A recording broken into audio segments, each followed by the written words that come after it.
Kung okay lang po sa'yo kuya, pwede po pagawa ng tutorial. Thank you po. So, ngayon gagawa ko ng full tutorial ng Yao method.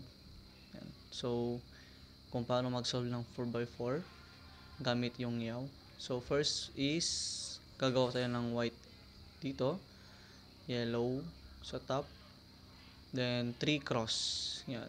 So, gawin muna natin. So, sa previous, meron na akong tutorial sa Yao pero iko-kompleto lang natin to.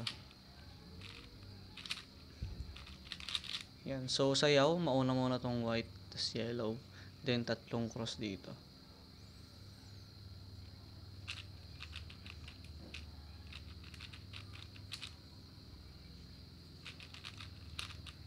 Yan guys. So, ganito yun. Bali itong cross dito, hindi to gagalaw guys. Steady lang to. So, yung lilipat lang dito is itong gitna natin.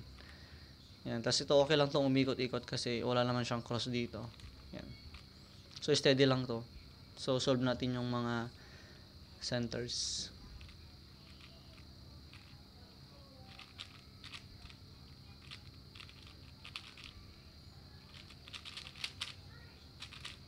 Yun. So, after nung mga centers natin, na-solve na, buo natin yung isang cross na naiwan. Yan. So, okay na yung ano natin, cross natin, tsaka yung mga edges. So, edge naman tayo. Mga edge. So, ito yung slice move na tinatawag natin. Tapos, solve natin siya. So, dito, kahit saan ka mag-facing, okay lang naman. Unang gagawin mo is ililipat mo ito. Ganyan. Papunta sa left. Nakita nyo ba yun guys? So, ganun lang yun. So, kung ano yung nasa taas nito, siya yung ilalagay mo sa baba niya. So, let's say for example, ito muna. Green, yellow. Tapos itong green, yellow. Pagka slice ko papunta sa left, alam ko na yung babalik dito is green, yellow.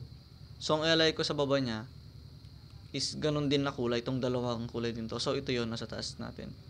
Ibabagsak natin siya dito or ilalagay natin sa baba. Ganyan lang. Ibalik natin. Para makita nyo. Yan. So, ganyan yan. So, ang mangyayari, tatlo ang bubuin mong ganito. So, first na to. So, 1, 2, and 3. Ganun yung rotation natin. Kasi, slice natin is sa 1 sa left. Yan. So, after mong nabuo nitong, nabuo itong si green, yellow, titignan mo sa taas niya kung anong kulay naman to. So, si orange and yellow. So, dito siya, ilalapag natin siya dito sa baba naman niya. Dito na part. Sa tapat nung isa. Yan. So, ito na yon. So, 1, 2. So, isa pa dito. Okay, nakalagay na pala. Si yellow tsaka si red. So, ilagay mo dito yung yellow, red. So, nakalagay naman na. Babalik mo ganyan. So, meron ka ng tatlong edge na tapos. So, ngayon, harap ka dito dito.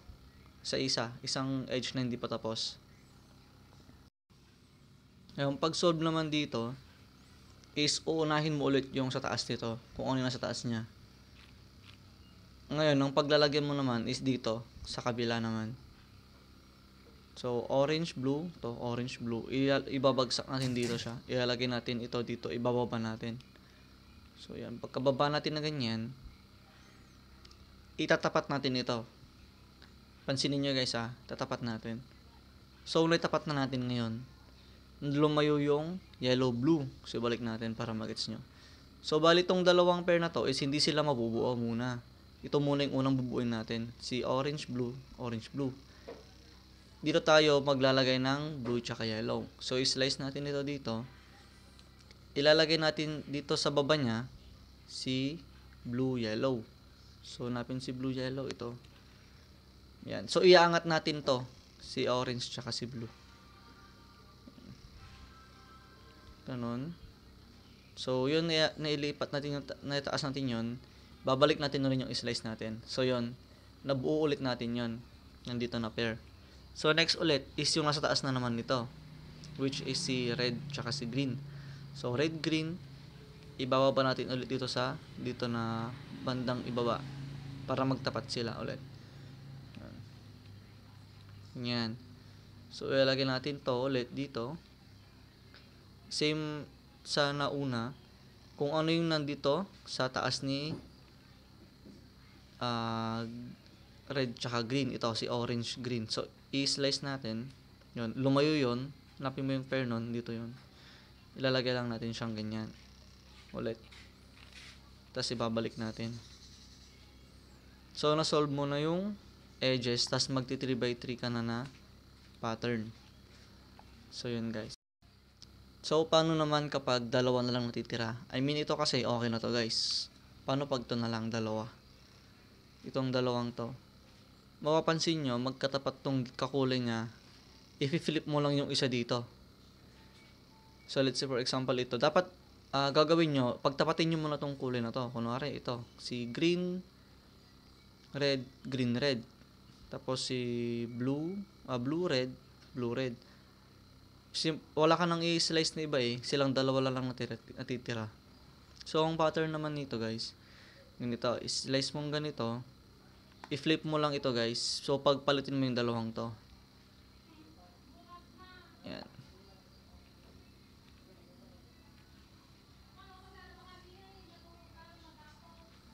Yan, balik nyo lang.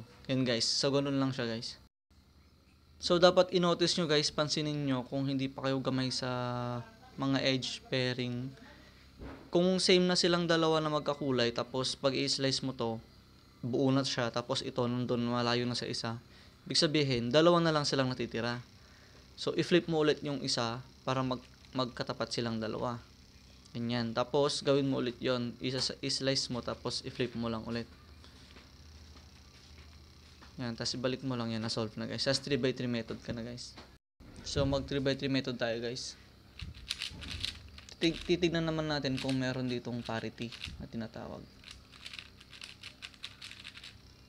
So wala naman dito. So lang. Yan. So sa PLL to na parity guys ha. Ito muna tayo sa OLL. Kung sakaling na-solve mo na lahat ng ng yellow, ganun. Parang to sinolve ko na lahat ng yellow. Then may naiwang dalawang flip. So ang tawag dito is yung parity niya na isa sa OLL. So ganito lang yung pattern niya guys. Bagalan ko na lang tapos sundan niyo na lang.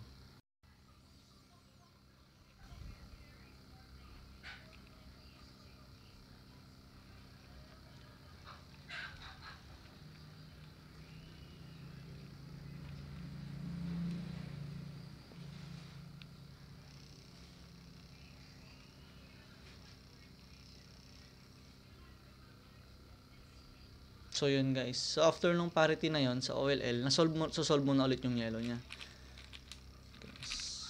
So yun. So after nun, ito may parity ulit. Kung alam niyo na lahat ng PLL sa 3x3, mapapansin niyo yun. Pero pag di niyo pa alam, may parity siya dito. So ito R-perm ito eh. R-perm. Pero merong parity. Yan. Solve natin. Ito, R-perm yun. Then, ito yung parity na tinatawag ko, sinasabi ko. Paano po pag dalawang ganito na lang? Ganyan. Tapos, ito, magkatapat dito ng dalawa. So, parity na yan. So, dito, yung uunahin mo, pagtapatin mo lang tong dalawa. So, ibig sabihin lang sinasabi kong pagtapatin mo, ito, kailangan magkatapat muna sila dito sa kabila. Parang to. Magkatapat sila. So, yung pattern lang dito, ganito lang yan, guys.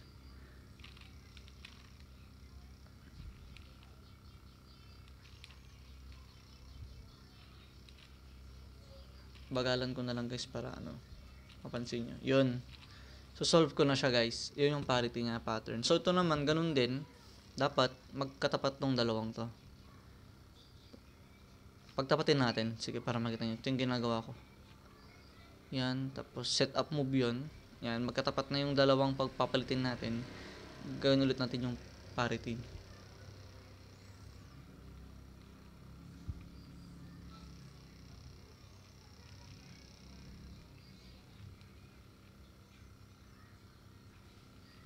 Yun, so nagawa na yung parity, yung setup move na ginawa natin kanina, ibabalik lang natin yun. So yun lang guys. So ito yung full tutorial ng Yao method. Thank you guys, sana nakatulong.